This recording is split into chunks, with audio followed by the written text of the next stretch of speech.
This story is about an 11-point buck I took on public land in northern Michigan in 1980. It was a morning hunt on November 2nd, and it was a new location on public land that I had found and prepped that spring.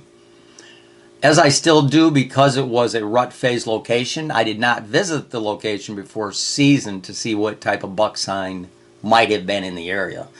Typically, I do speed tours, and I do those in late September, where I'm actually looking for buck sign at early season locations, which this was not. And then I hunt my early season locations accordingly. But because this was not an early season location, it was a rut phase location, I always leave my rut phase locations alone until I go in to actually hunt them. I've always felt that in heavily pressured areas, which is every place I hunt in Michigan, that any additional intrusion into a rut phase location prior to actually hunting it would potentially alter general deer activity at it. Typically it's doe activity. Altering any daytime activity at any location will also negatively affect daytime buck activity at that location when they start to pursue the same does that are avoiding the location during daylight because of your intrusions. The area was hilly with hardwoods on the hillsides and tops, with interspersed patches of scattered red brush and briars. The timber consisted primarily of your basic hardwoods, maples, poplars, black cherry, beechnut, and white and red oaks. When I scouted the area in the spring, there were red and white oaks scattered throughout the hills to the south, so there was no way of pinpointing any particular oak tree as a destination location. They just had too many options. So I had no option but to look for landscape terrain features that would converge and hopefully funnel deer traffic and create somewhat of a tight transition zone. Whenever you can't find a feeding destination location that draws doe activity, therefore buck activity, for rut phase hunting, I try to find terrain feature dumps that converges doe activity, therefore bucks will go through there during the daytime too if it has the adequate security cover. There was one deep valley that ran between the two biggest hills, and at the bottom was a dry creek bed. Both sides of the creek bed were lined with red brush, briars, and tall weeds, and there were well-used runways along both of those edges, as well as one pretty much down the center of the dry creek bed. The valley between the hills was about a quarter-mile long, and even though there were runways along the sides of the hills, due to the excellent security cover in the bottom valley, that's where most of the daytime transition activity occurred. Animals in pressured areas always try to transition along or through the best security cover possible, especially mature deer. The north end of the valley tapered down and petered out into a tall weed field. The weed field was only about 30 yards wide and 70 yards long and ran into a decent-sized bedding area consisting primarily of dense red brush and weeds with areas of standing water. When I scouted the interior of the bedding area in the spring, there were a lot of rubs on the red brush, and while I love hunting interiors of bedding areas during the rut phases, I gravitate to that big time. This one had 0 trees, and there wasn't a big enough area of dry ground to make a ground blind on. It was rather wet with dry humps and mounds. I set up a location where the valley tapered down into the weed field. It kind of created a little pinch point. It tapered down that tight. In the other areas I had hunted that season, the red oaks hadn't produced acorns, but most of the white oaks had, which is relatively common for one species to have acorns one year and the next, and once in a while you have them on both. For a morning hunt, I expected deer to be feeding on acorns to the south at night and then hopefully after daybreak transition back through the valley into the weed field en route to the bedding area to the north. When I prepared the location, the runway on the east side of the valley had scrapes along it from the previous season. So if that buck survived, which was highly unlikely, he would likely still be using that runway as a transition route. And a lot of times, even if the dominant buck gets offed, other bucks will use that same route as well because of the security cover.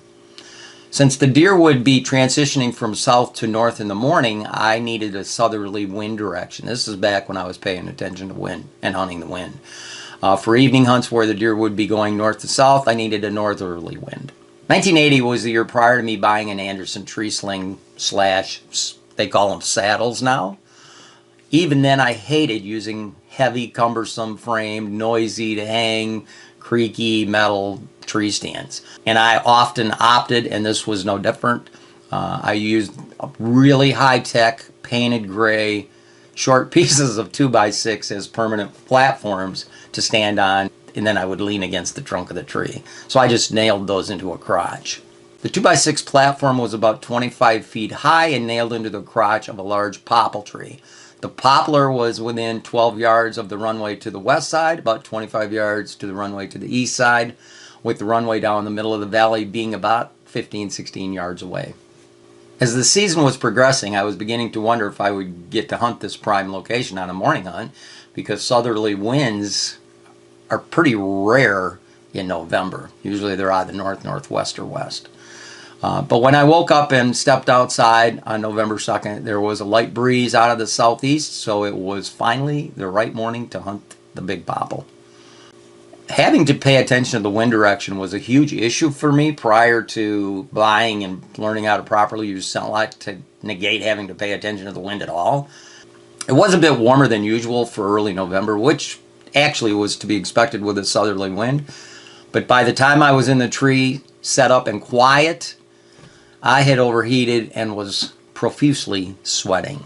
It was at least an hour prior to daybreak, so I took off all my upper body clothing down to my bare skin to cool down, which took about 10 minutes.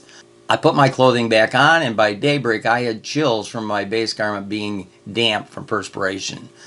Damp undergarments conduct cold much faster than when they are dry. Most learning processes back then came from experiences, and not carrying a dry base garment in my pack along with my additional layering garments to put on once on stand and cooled down was an issue on this hunt that would be rectified on future hunts. Hunting garments back then were also a far cry from what they are today. Since it was pre-rut, my plan was to sit until around noon to possibly catch some late morning searching activity by a mature buck. Other than the sun coming out and warming me up, the hunt was uneventful until 9 o'clock. Just after 9 a.m., I caught sight of a couple does and fawns making their way down the east side of the valley, followed by a 4-point. He was just with them. He was not chasing them or pursuing them whatsoever. And they passed by and continued on into the wheat field and out of sight. About 5 years prior, I had transitioned from targeting any legal antlered buck, I'm talking a 3-inch spike or whatever I could tag, to pursuing 2.5-year-old bucks, and it was still difficult watching this little forky pass by scot-free. It's a really difficult time for a hunter as he progresses in skill to let deer of certain categories walk past that he had been killing prior to setting a new goal or criteria. Around 10:45, a good buck appeared, making his way down the same runway the other deer had traveled earlier. He had his nose to the ground and was obviously following the nearly 2-hour-old scent the does had left behind. Even though I had been shooting in a league for several years and was very proficient with my equipment and had a 35-yard pin, I hated to take shots over 25 yards, and his travel route was going to offer me a 28-yard shot.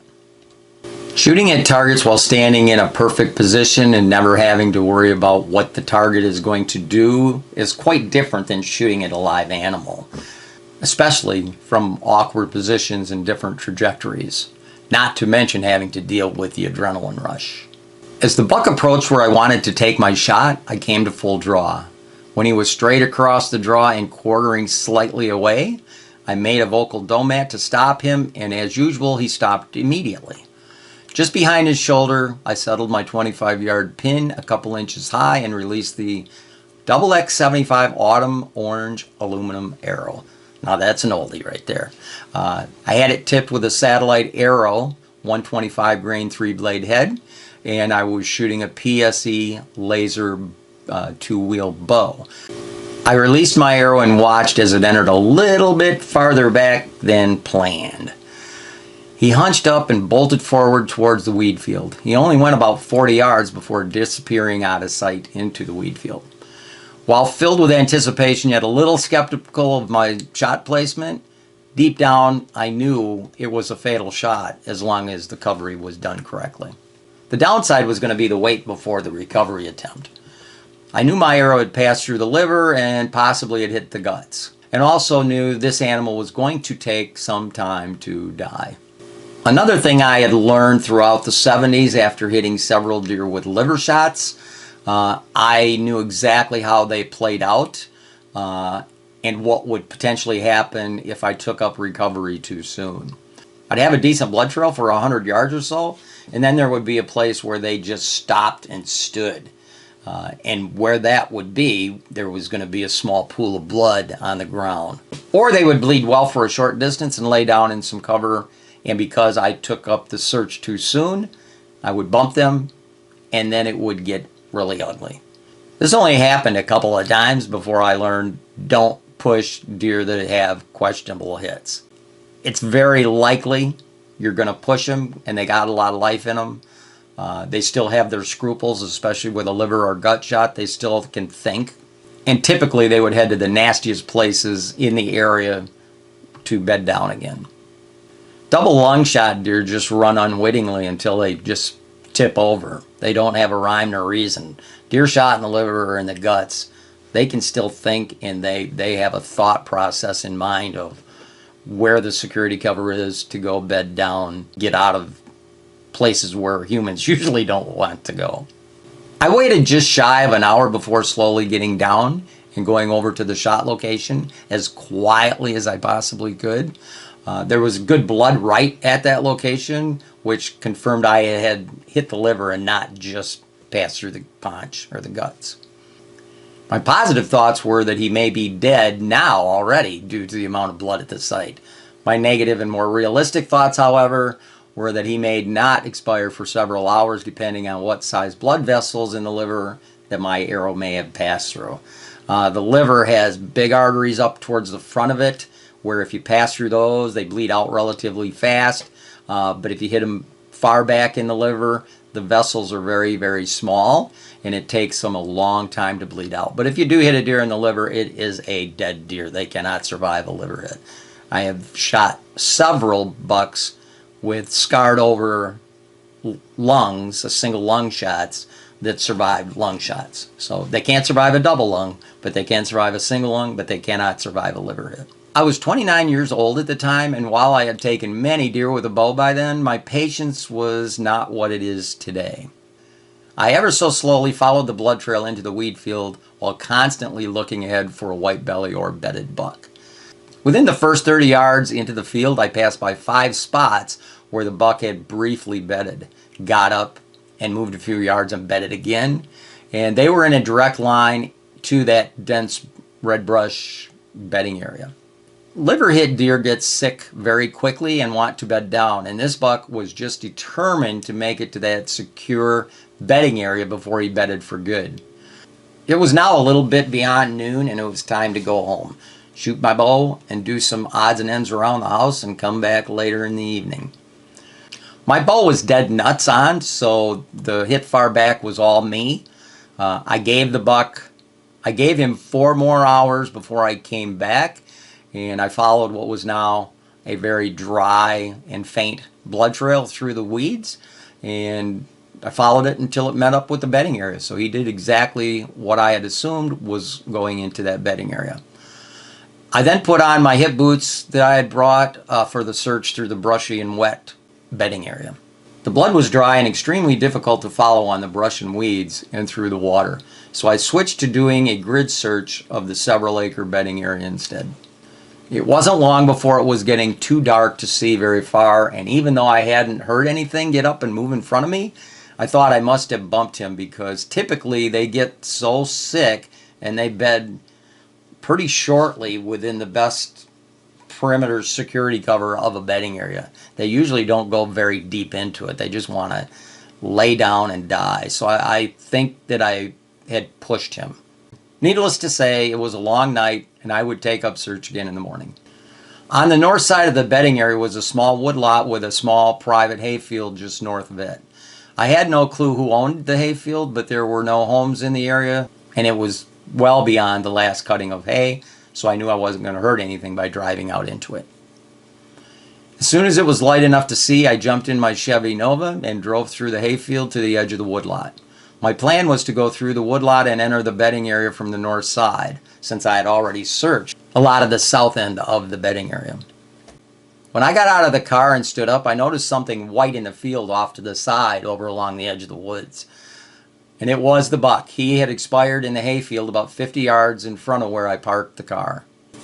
There is no doubt that I pushed him out of the bedding area the previous evening, and he was just too weak to go any farther than where he laid dead in the field. He was a respectable 2.5-year-old mainframe 8-point with 3 small kickers, making him an 11-point. My arrow had passed through the front of his stomach and the rear portion of his liver. After being hit through the liver at around 11 a.m., this buck survived at least another 8 hours. And I can remember in the 90s taking another fella hunting, and he shot a buck in the liver too far back. He said he hit it perfectly. He shot it too far back. We blood trailed it for about 120 yards with really good blood, and it just started petering out. And I told him, I said, I think you need to come back in the morning. You need to come back in the morning because this is definitely not a double lung hit like you think it was. This deer is probably shot in the liver because this blood trail, as heavy as it was, it's petering out really, really fast. So he came back in the morning, and he actually followed the direction that deer was going to the first available cover, which was probably 200 or 300 yards in front of him. And when he got up into there, he came up on that buck, and that buck was still alive. And that was like at 11 o'clock in the morning. So that buck shot in the liver. He shot it, I think, at 5 o'clock in the afternoon. So we're looking at 18 hours later, that buck was still alive with that liver hit. He couldn't get up. He tried to get up, but he definitely could not get up. And he ended up, because he didn't take his bow with him, he figured it'd be dead. He ended up breaking its spine with a log. Always trying to take something away from every kill, this buck helped me confirm that patience is required on any questionable hit. I already knew this, but this was just further confirmation of that fact. I was fortunate that this buck was shot in an area where he didn't have to go far to bed in heavy security cover. And I probably should have just left it alone a little bit longer. Anyway, patience is a virtue when it comes to anything to do with hunting whitetails. And this one, nice little 11-pointer for its day. Back then, a buck like that would definitely win a county buck poll.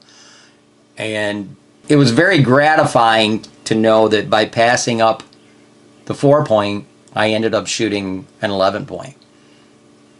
Because I was right on the cusp in the late 70s of converting to shooting just 2.5-year-old bucks and older. Prior to that, I was shooting year-and-a-half bucks as well. Thank you for listening to another episode of Eberhart Outdoors.